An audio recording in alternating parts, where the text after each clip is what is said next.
প্রিয় দর্শক, জ্বর, সর্দি এবং কাশি শিশুদের মধ্যে খুব কমনলি ছড়িয়ে পড়ে, কারণ এগুলো ভাইরাসজনিত রোগ।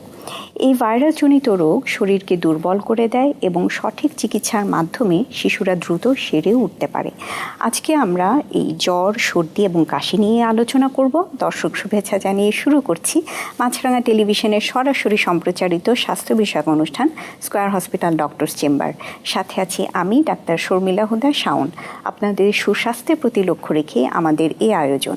এই অনুষ্ঠানে আজ আমরা শিশুদের জ্বর ও সর্দি কাশি এই বিষয়ে আলোচনার পাশাপাশি আপনাদের সরাসরি টেলিফোন এবং SMS এর মাধ্যমে পরামর্শ দেওয়ার চেষ্টা করব।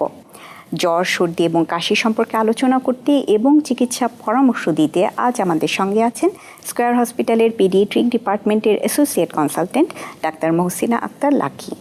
স্বাগত জানাচ্ছি আজকের আলোচনা অনুষ্ঠানে। ধন্যবাদ। এবারে আমরা শিশুদের জ্বর ও সর্দি কাশি এই বিষয়ে আরও বিস্তারিত জানার চেষ্টা করব। সাধারণত এই শিশুদের সর্দি কাশি এটা কী কারণে হয়? কমনলি দেখা যায় যে বাচ্চারা অনেক বেশি ভুগে এই সর্দি কাশিতে। এর কারণটি? হ্যাঁ Sharmila, thank you for the question. এই সিজনে দেখা যায় যে একটু টেম্পারেচার আপ ডাউন হলেই সর্দি কাশি লেগে যাচ্ছে। দেখা গেল সকালবেলায় গরম, বিকেলবেলা বৃষ্টি শুরু হলো। এই যে টেম্পারেচার আপ ডাউন, সকালে বাচ্চাটা স্কুলে গেল রোদের মধ্যে, বিকেলে দেখা গেল স্কুলের থেকে ফেরার পথে বৃষ্টি শুরু হয়ে গেল, বৃষ্টি গায়ে লাগলো, সর্দি কাশি শুরু হয়ে গেল। এটা কমনলি সবচেয়ে বেশি হয় হচ্ছে ভাইরাল জনিত কারণে, ভাইরাস জনিত কারণে। ব্যাকটেরিয়াও হতে পারে, বাট ইনিশিয়ালি ভাইরাসটাই এখানে রেসপন্সিবল সবচেয়ে বেশি। আচ্ছা, আপনি তো এই সময় যে বিভিন্ন শিশুদেরকে আপনি দেখছেন, আপনি যেহেতু পিডিয়াট্রিশিয়ান একজন, তাহলে এই সময় সাধারণত বাবা মারা কি কারণে নিয়ে আসেন? বাচ্চাদের মধ্যে কি কি ধরনের লক্ষণ দেখলে তারা নিয়ে আসেন আপনাদের কাছে? দেখা যায় যে বাবা মারা খুব ওয়ারিড হয়ে যায় যখন বাচ্চাটা নিঃশ্বাস নিতে পারছে না, নাক দিয়ে সর্দি গড়াচ্ছে, এবং সবচেয়ে ইম্পর্টেন্ট কথা যেটার জন্য বাবা মা খুব প্যানিক হয়ে যায় সেটা হচ্ছে ঘুমোতে পারছে না।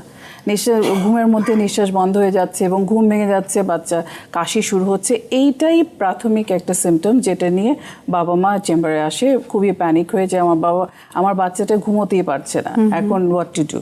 এটাই প্রাথমিক সিমটম থাকে। আর এর সাথে কি জ্বর থাকতে পারে? কোনো সময় জ্বর থাকে লো গ্রেড, আবার কোনো সময় হাই গ্রেড জ্বর নিয়েও আসে। এই সময় কিন্তু আমরা বিভিন্ন ধরনের জ্বরের প্যাটার্ন দেখি। অনেক সময় দেখা যায় যে অনেকেই বলেন যে টেম্পারেচার অনেক বেশি উঠে যায়, 103, 104 ডিগ্রি। সাধারণত ভাইরাস জ্বরেও কি এরকম হতে পারে? কারণ এখন তো সব কিছুই চেঞ্জিং। এই সিমটমটাও কি এরকম দেখা যায়?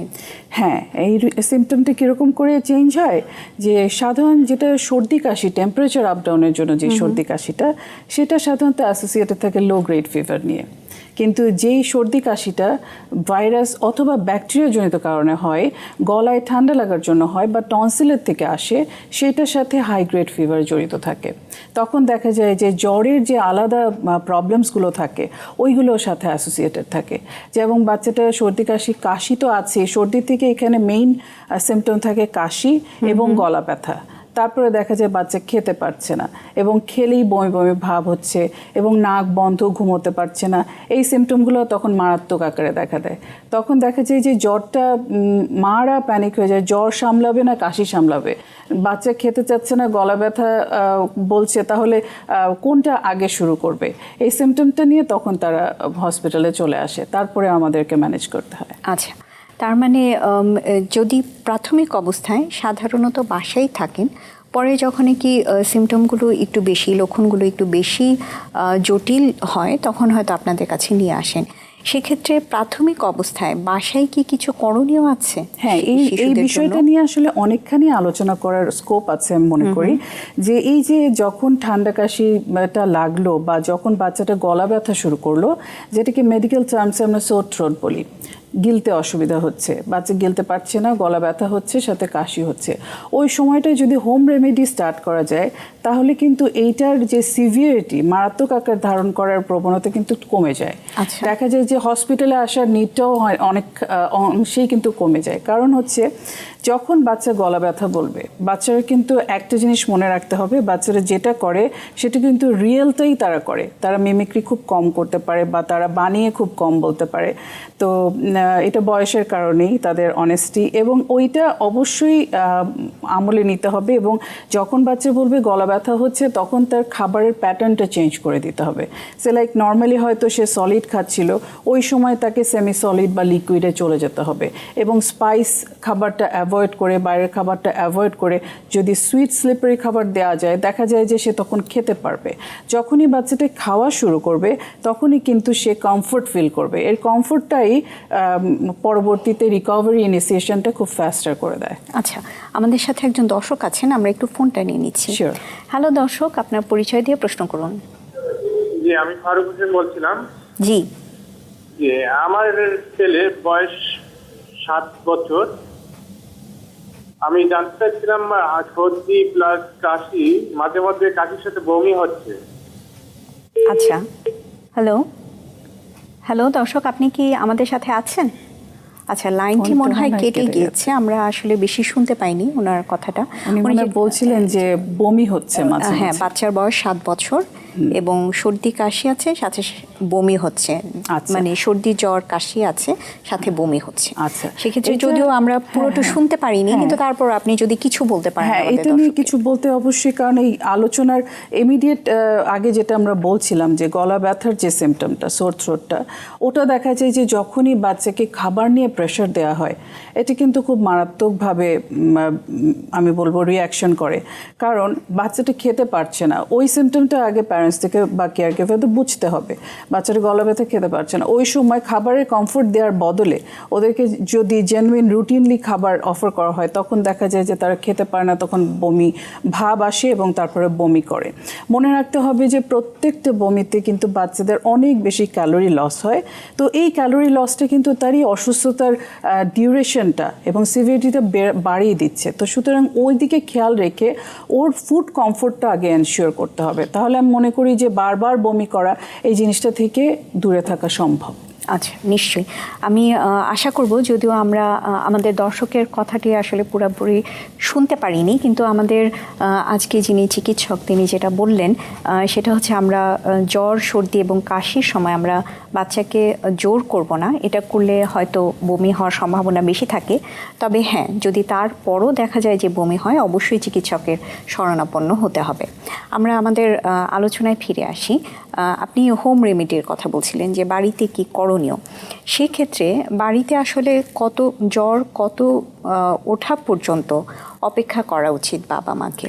আচ্ছা, জ্বর ওঠার সাথে আসলে বাড়িতে হোম রেমেডির সাথে খুব একটা রিলেশন নেই। আচ্ছা, এখানে রিলেশন আছে হচ্ছে বাড়িতে হোম রেমেডি দিয়ে তাকে, সবচেয়ে বড় কথা হচ্ছে বাড়িটা হচ্ছে একটা comfort zone for the baby. Comfort জোনে তাকে যদি হোম রেমেডি দিয়ে প্রাথমিক চিকিৎসাটা শুরু করা হয়, তাহলে দেখা যায় যে এই যে ওর সিভিয়ারিটিটা এটা বাড়ে না। প্রথম কথা হচ্ছে তাকে খাবারের ফ্রিডম দিতে হবে। তাকে যেটা বললাম একটু আগে, সেটা করার সাথে সাথে ওর হাইড্রেশনটা দিকে খেয়াল রাখতে হবে।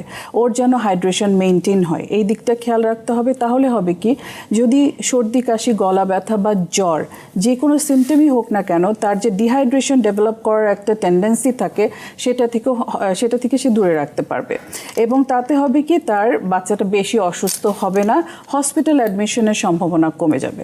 এবং এটি কীভাবে আপনি এনশিওর করতে পারবেন? বাসায় হোম রেমেডির মাধ্যমে ওর খাবার যেমন স্লিপারি এবং লিকুইড করতে হবে, প্লাস ওর ইউরিনের কালারটা খেয়াল রাখতে হবে যে ইউরিনের কালারটা ফ্রেশ হচ্ছে কিনা, ভলিউম ঠিক আছে কিনা।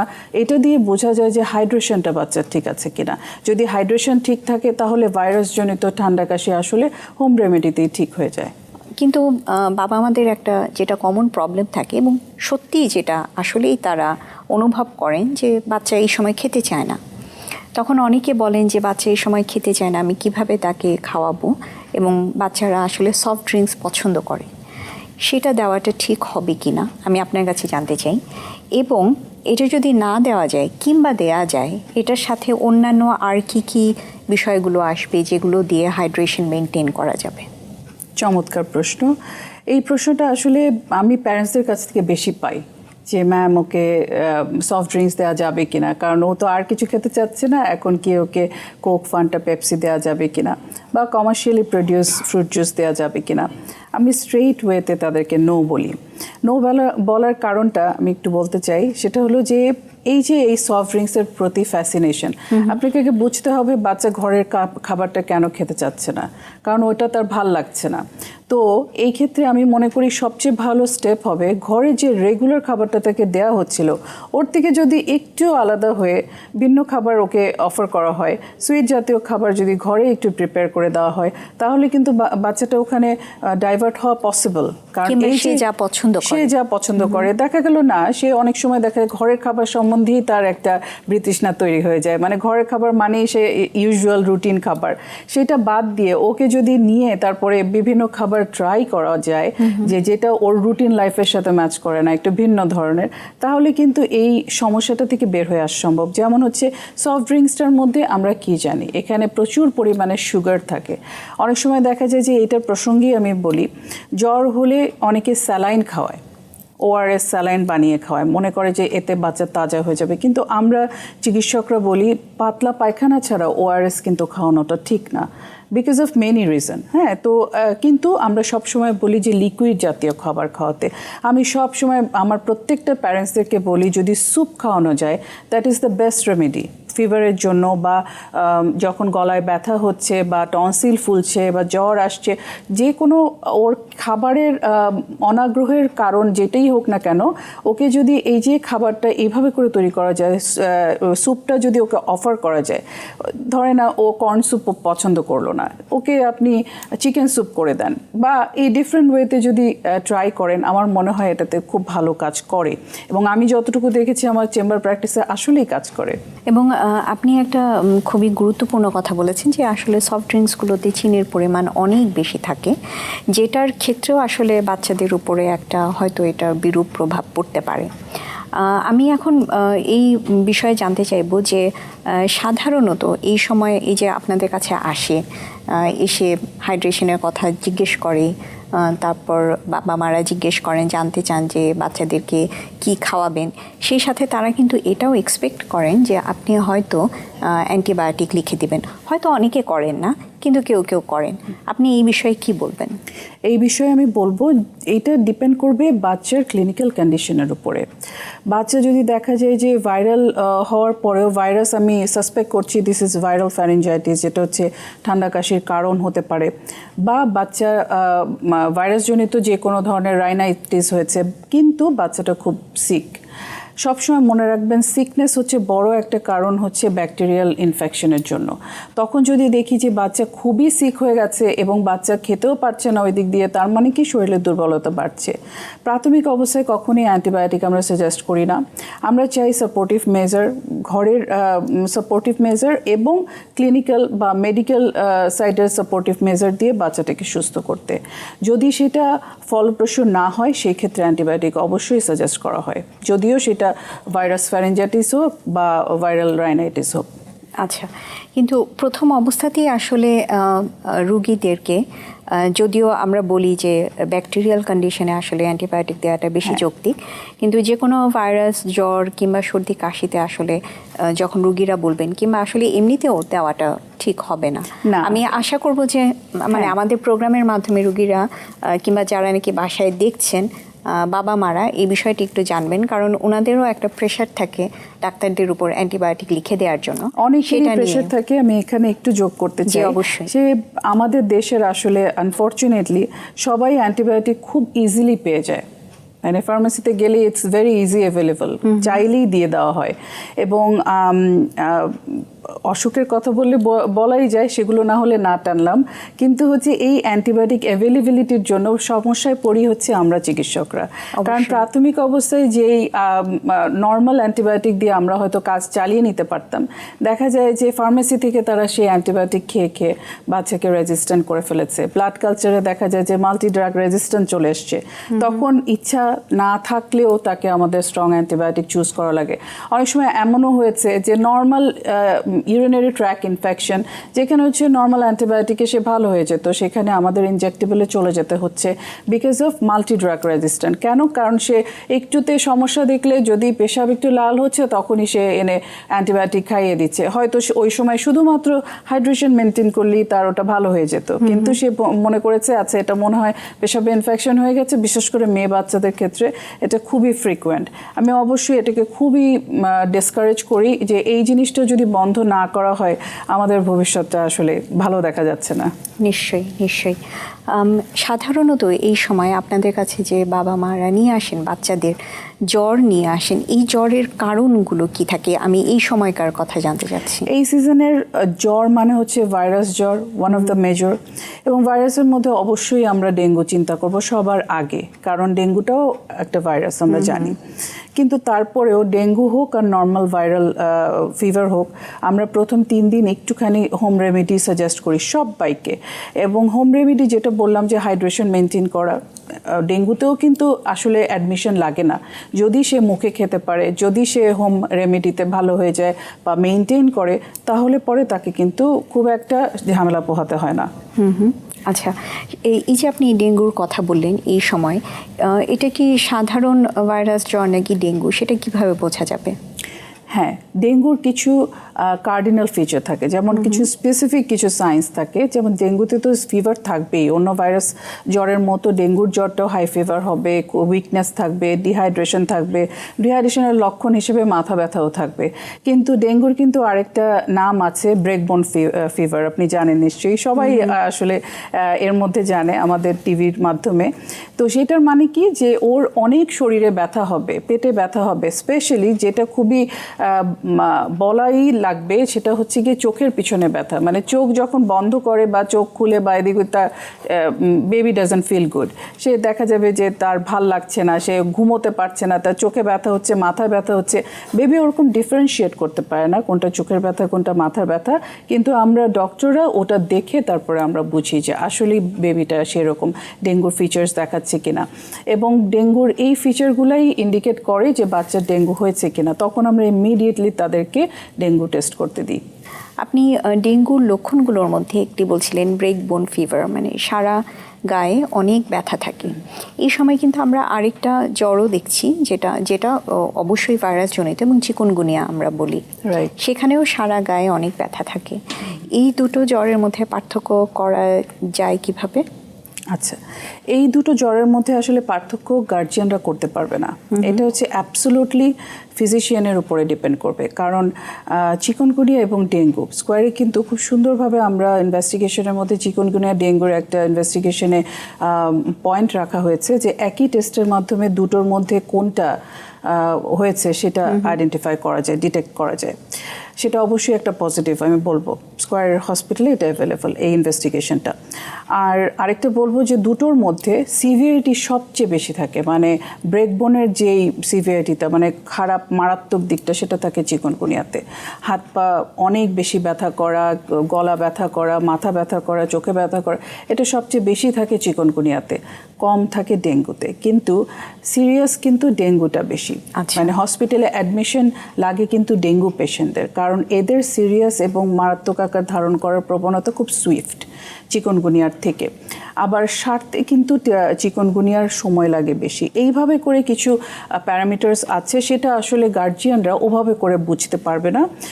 ওটা আইডেন্টিফাই করার জন্য তাদের একজন ডক্টরের কাছে পরামর্শ নিতেই হবে। আচ্ছা, তার মানে সেক্ষেত্রে একজন গার্জিয়ানকে, বাবা মাকে চিকিৎসকের কাছে নিয়ে আসতে হবে। তাহলে জ্বর হলেই কি চিকিৎসকের কাছে নিয়ে আসবে? কতক্ষণ অপেক্ষা করবে বাসায়, কিংবা কি লক্ষণ দেখা দিলে চিকিৎসকের কাছে নিয়ে আসবে? রাইট, জ্বর আসলে এটা চমৎকার একটা প্রশ্ন। জ্বর আসলেই কি বাচ্চাকে চিকিৎসকের কাছে নিয়ে আসতে হবে? Not that really. জ্বরটা আমরা আসলে জ্বরটা কি, এটা একটা সিমটম, এটা কিন্তু কোনো অসুখ না। ঠিক আছে, এটা একটা অসুখের সিমটম, মানে একটা লক্ষণ। মানে কি যে কোন কারণে জ্বরটা হচ্ছে, এটা শরীরের ডিফেন্স মেকানিজম। শরীরটা ওই কারণটার এগেনস্টে ফাইট করছে, প্রতিরোধমূলক ফাইট, প্রতিরক্ষামূলক ফাইট, সেইটার সিমটম হিসেবে জ্বরটা আসছে। সো দেখা যায় যে যখন ভাইরাসের এগেনস্টে শরীর ফাইট করতে থাকে তখন এই ভাইরাসের এগেনস্টে ফাইটটা আসলে 3 দিনের মাথায় ঠিক হয়ে যায়, শরীর অ্যাডজাস্ট করে ফেলে। সেই জন্য আমরা বলি প্রথম 3 দিন একটু ঘরোয়া পদ্ধতিতে সাপোর্ট দিন। যদি ডেঞ্জার সাইন বা রেড ফ্ল্যাগ সাইনগুলো না থাকে তাহলে না আনলেও হবে বাচ্চাকে হসপিটালে। প্রথমে যখন মারা 24 ঘন্টার মধ্যেই চলে আসে প্যানিক হয়ে, তখন আমরা এভাবে অ্যাডভাইসটা রেখে দিই যে 3 দিন পর্যন্ত আপনারা একটু খেয়াল করেন, এই সাইনগুলো দেখবেন। যদি এই সাইনগুলো না থাকে তাহলে 3 দিনের পরে জ্বরটা চলে যাওয়ার সম্ভাবনা বেশি। যদি না যায় then you have to come back to hospital. আর যদি এর মধ্যে সেই রেড সাইন বা আমরা রেড ফ্ল্যাগ যেটাকে বলে ডেঞ্জার সাইন সেগুলো যদি থাকে তাহলে অবশ্যই তৎক্ষণাৎ নিয়ে আসতে হবে। এটা গেল একটা।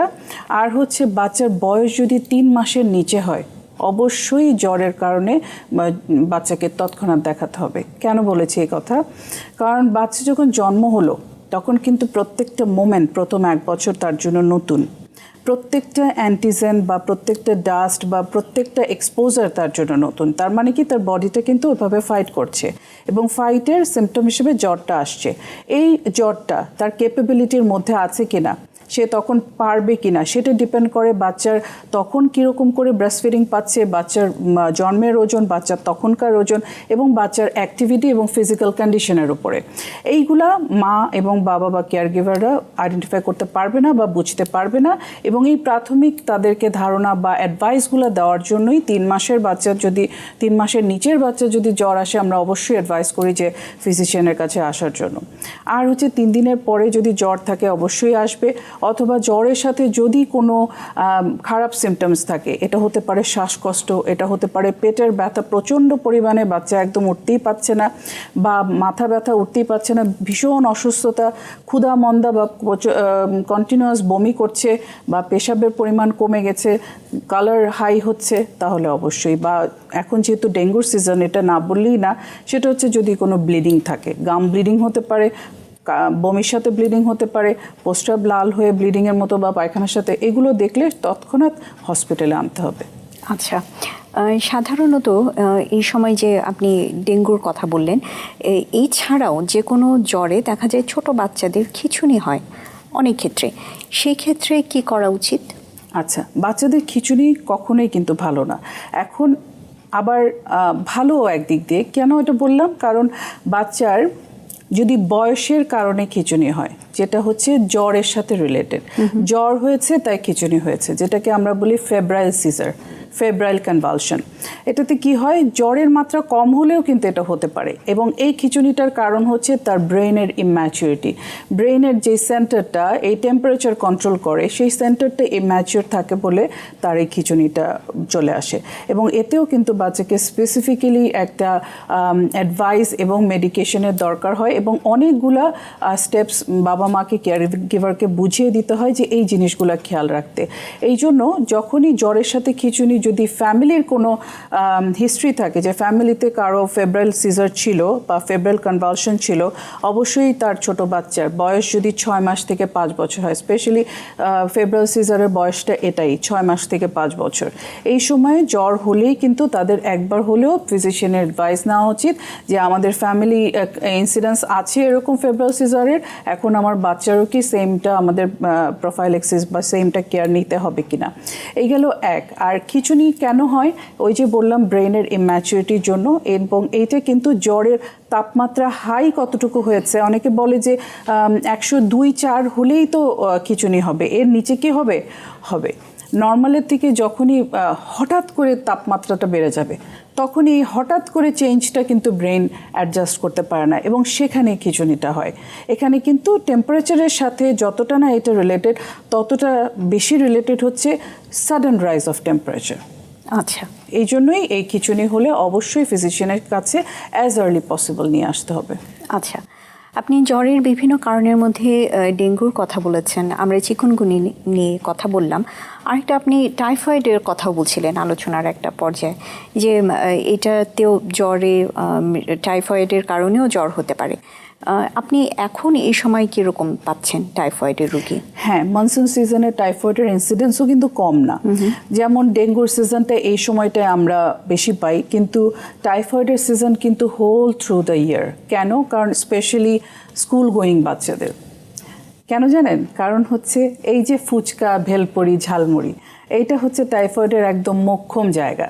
বাচ্চাগুলো হয় কি স্কুল থেকে বের হয়ে তারা হাংরি থাকে, ওই সময় তারা এগুলো খেয়ে ফেলে এবং দেখা যায় যে তারপরে তাদের টাইফয়েডে আক্রান্ত হওয়ার সম্ভাবনা বেড়ে যায়। এবং যেহেতু মনসুন সিজনে অনেক বেশি ময়লা পানি চারিদিকে, তখন এই আক্রমণের মানে সিভিয়ারিটিটা বেশি হয় এবং নাম্বারস বেশি হয়, যেটা আমরা মনসুনে নাম্বার অফ অ্যাটাক পেশেন্ট বেশি পাই। সারা বছরই থাকে, কিন্তু সিজনে মনসুন সিজনে একটু বেশি থাকে। সেক্ষেত্রে লক্ষণ কিরকম থাকবে? টাইফয়েডের লক্ষণ ওই যে বললাম যে জ্বর থাকবে, জ্বর তো থাকবেই, সাথে হয় কষা পায়খানা নয়তো পাতলা পায়খানা। যেহেতু টাইফয়েড হচ্ছে ডাইজেস্টিভ সিস্টেমের একটা রোগ, সুতরাং পেটের যত ধরনের সমস্যা আছে, পেট ব্যথা থেকে শুরু করে ক্র্যাম্প করে পায়খানা হওয়া এবং পায়খানা কষা হয়ে যাওয়া বা পাতলা পায়খানা হওয়া, যে কোনোটাই হতে পারে। সাথে হচ্ছে একেবারে বমি থাকতেও পারে, নাও থাকতে পারে, কিন্তু ভীষণ মাত্রায় ক্ষুধা মন্দা থাকে। এগুলোই টাইফয়েডের মেইনলি লক্ষণ।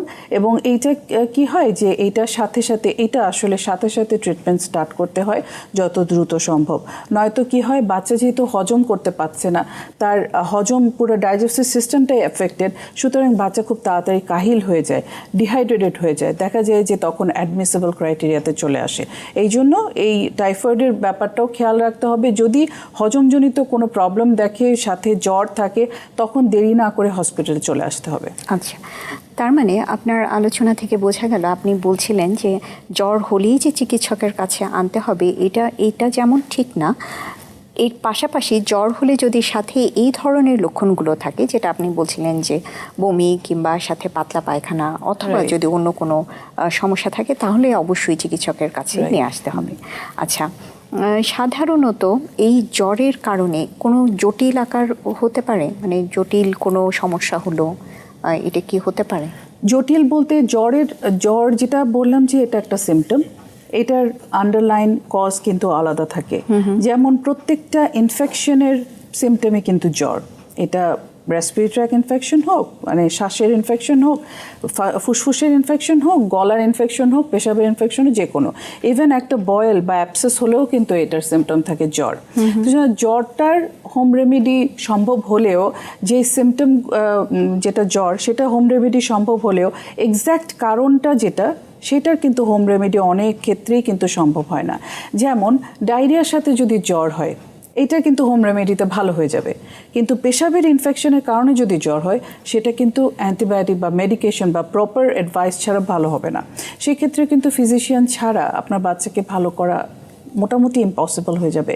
এই ক্ষেত্রে আরেকটা কথা আমি অবশ্যই মেনশন করব, এই যে বললাম যে ইউটিআই বা ইউরিনারি ট্র্যাক ইনফেকশন, এই ক্ষেত্রেও কিন্তু আনফর্চুনেটলি আমরা দেখি যে ফার্মেসি থেকে সেই অ্যান্টিবায়োটিক নিয়ে খাইয়ে এসছে, তারপরে কিন্তু এইটাতেই আমরা অনেক বেশি মাল্টি ড্রাগ রেজিস্ট্যান্স পাই। স্পেশালি মেয়ে বাচ্চাদের যাদের ইউরিনারি ট্র্যাক্টের ইনফেকশন ইনসিডেন্স বেশি, তখন কি হয়, আমাদেরকে তাদেরকে ভর্তি করে ইনজেকশন দিতে হয়, এবং যেহেতু ভর্তি করে ইনজেকশন, এটা একটু খরচান্ত ব্যাপার। তো এই জন্য আমি সবার দৃষ্টি আকর্ষণ করছি যে ফার্মেসি থেকে অ্যাটলিস্ট অ্যান্টিবায়োটিকটা যেন না খাওয়ানো হয়, ওইটা ফিজিশিয়ানের উপরে ছেড়ে দেওয়াই ওয়াইজ। আপনি বলছিলেন যে টাইফয়েড আসলে কি কারণে হয়, বাচ্চারা বাইরের খাবার খায়, সেজন্য তাদের এই সময় টাইফয়েড হওয়ার সম্ভাবনা বেড়ে যায়। এ থেকে কি পরিত্রাণের কোনো উপায় আছে?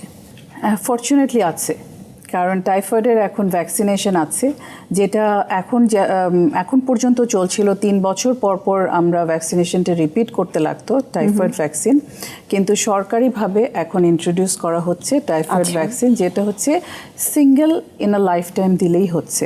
সেটা আপকামিং প্রজেক্ট, এটা সেপ্টেম্বর থেকে খুব সম্ভবত শুরু হবে। এটা খুবই, আমি মনে করি যে আমাদের জন্য আশাব্যঞ্জক একটা কথা, কারণ এই যে আমাদের বাচ্চাগুলোকে আসলে স্কুল গোয়িং বাচ্চাদের স্পেশালি মারা নামিয়ে দিয়ে আসছে, আবার নিয়ে আসছে, এর মধ্যে তারা যে রাস্তার খাবারগুলো খাচ্ছে না, যেহেতু এই বয়সে এই খাবারগুলো তাদেরকে টানে বেশি, তারা পছন্দ করে বেশি, এটা আসলে খুব একটা কন্ট্রোল করা পসিবল হয় না।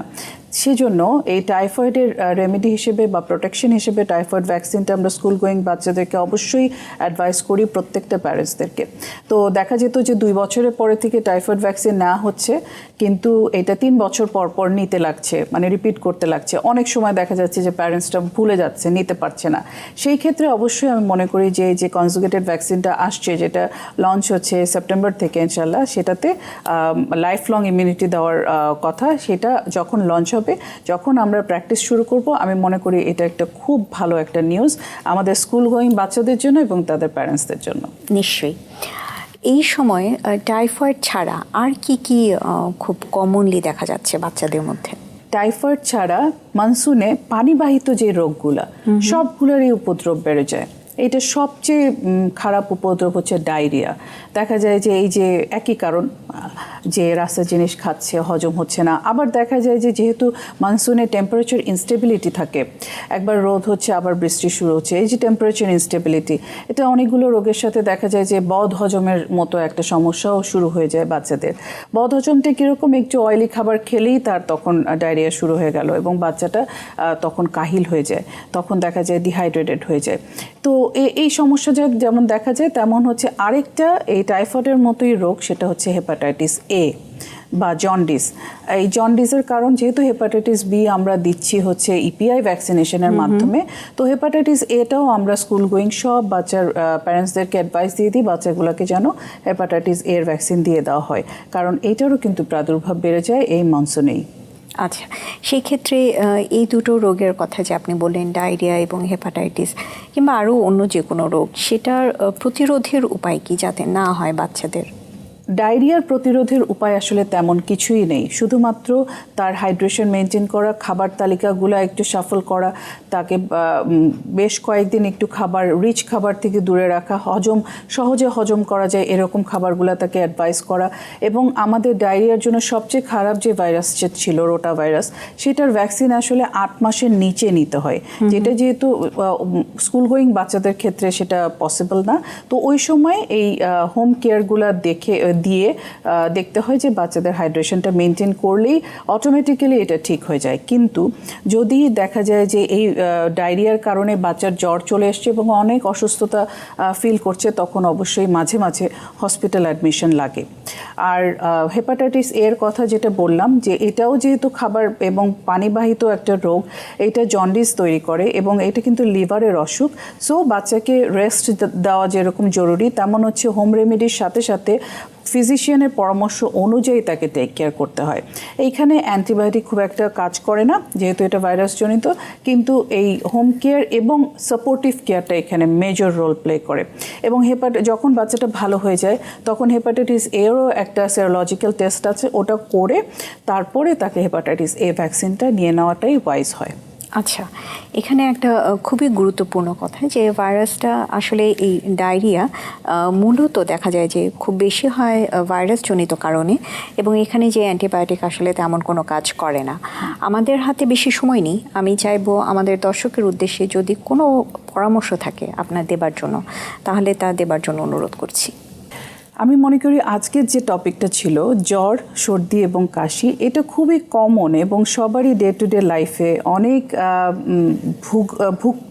ভুগার একটা কারণ। এবং আজকের আলোচনার মধ্যে আমরা আসলে এটা আমি বলার চেষ্টা করেছি যে আপনারা কি করে হোম রেমেডির মাধ্যমে আপনাদের বাচ্চাগুলোকে প্রাথমিক অবস্থায় সুস্থ করতে পারবেন, এবং অবশ্যই আপনারা অ্যান্টিবায়োটিক চয়েসের ব্যাপারে ফিজিশিয়ানের পরামর্শ ছাড়া আপনারা কোনো অ্যান্টিবায়োটিক দিবেন না, এবং খাদ্যাভ্যাস এবং ডেইলি রুটিনের দিকে একটু খেয়াল করবেন।